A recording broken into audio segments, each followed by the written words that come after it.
Hi everybody, maayong adlaw. For today's video, magluto ta og ginataang paksiw. First nga akong gibuhat kay akong giprito ang isda. Yes, you heard it right. Giprito na ko ang isda. Pero basin matingala mo nganong giprito nga paksiw man kaha or ginataang paksiw man kaha. Wala lang, ganahan lang ko.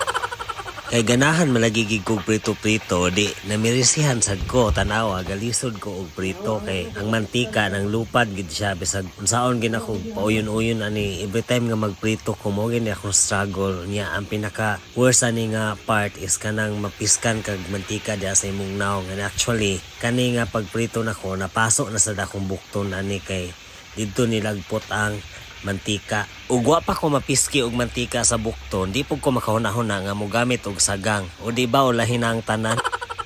Pero sige lang kay basin day og napay laing mo pisik. Umay na lang naay nakasagang, di na madugangan akong paso. Samtang kamulo nga giprito ang isda, nag-slice na po dayon ko sa mga sagol. So nag-start ko diri sa kamatis, ahos. Ang kaning ahos medyo challenging ni siya panitan, pero akong ginabuhatan ako ng ginalata para dali ra mga tanggal ang panit. Nakita asan ako na sa usa sa mga vlogger sa YT nga inganaon nila pagpanit ang ahos. So mao pud to akong gisuon na. Then ang kaning sibuyas challenging sa ni siya panitan or sliceon kay makahila kag wala sa oras. After na ko ma-slice ang ahos ug ang sibuyas, ako na pud dayong giputol-putol ang talong.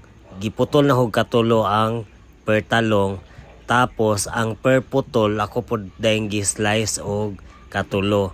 Ginayunana ra nako pag slice kay para dili kayo siya mugagmay kay mukuyo sa biya ni once na maprito na.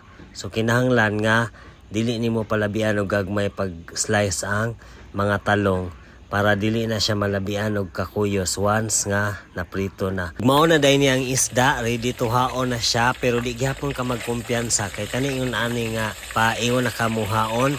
Diha ra ba gyud ang pinaka worst nga mahitabo nga kanang italsik nga mantika, pwedeng diha gina sa imong naong matugpa kay kanang kumbiyansa naman kayo, pero ambot lang gyud nganong mao gid akong gaka-experience every time na magprito ko og kanang isda or karne. Kay dili man kay ni siya mo pisik ang mantika kung mga gulay-gulay lang ang prituhon. Ako na din gisunod og prito ang mga talong. As you can see, naanata diri sa pinab golden brown na portion. Golden brown to, pagod naman to siya, pero lami naman gihapon kay wa pa man gito siya napagod.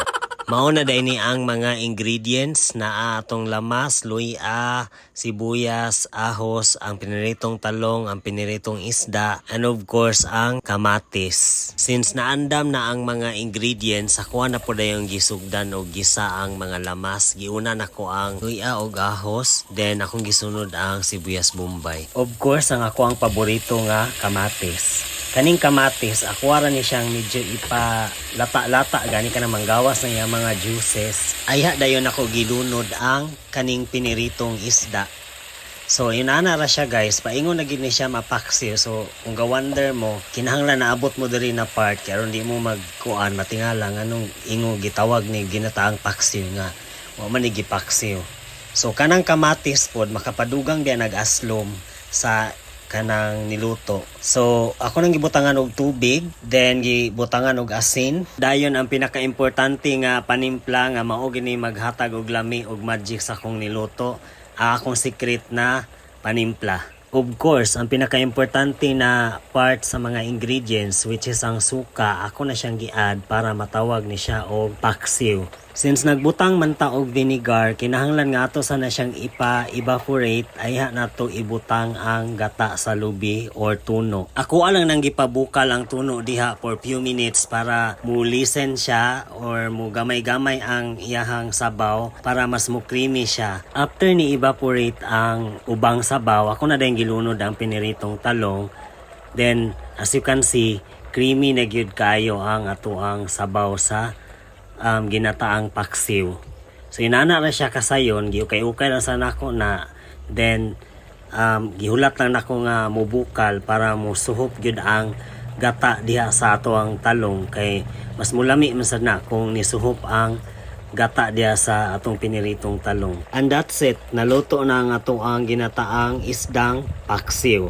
And sa walay paglangay, ako na dahil gisugdan og kaon, mao man gini purpose nga nagluto ta. Aside sa himuong content, kinahanglan gyud nga magluto ta kay aron makakaon, except na lang kung natay daghang kwarta, so okay ra gyud og dili ka magluto kay pwede ra man ka maka-order og mga niluto na daan. Pero kung sa kuha lang bisan og nakoy daghang kwarta, mas prepare gid ako nga magluto kay makabuot ko sa ako ang gusto buhaton, kay ako may nagluto ug unsa may akong gusto isagol kay nag-experiment ko, ako ra gyud magbuot ana. Kay at the end of the day, ako ra may mukaon sa dana akong niluto. If ever nga mapalpak manggaling ako ang niluto, mo na giingon nga lesson learned. Better luck next time.